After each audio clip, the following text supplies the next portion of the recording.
this does not concern the non-Jewish Christians.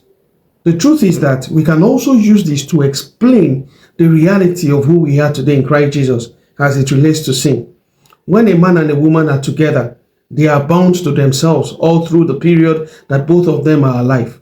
But immediately the husband or the wife dies, what happens is that the other person who is alive is freed from that other person. That means at that point, he or she can be married to another. So you see, at the point that Jesus went to the grave, we went there with him. And so we died to sin. We died to every human nature that actually has brought sin and its consequences upon us. That nature we had, we died with it. Upon our resurrection now, we are free from whatever sin binds us to.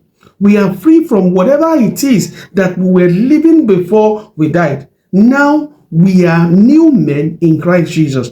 So now we are alive to God and no longer alive to sin. And therefore, what we should bear now are fruits of righteousness and not the fruits of unrighteousness. So it is all about how you see yourself. If you see yourself as being alive unto sin with your old spouse, that is the only reason you will think that sin is bounded to you and you cannot be free from it.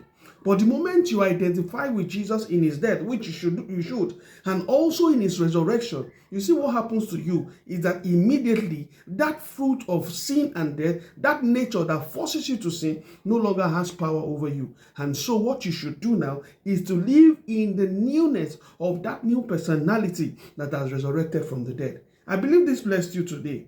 Do have a great one.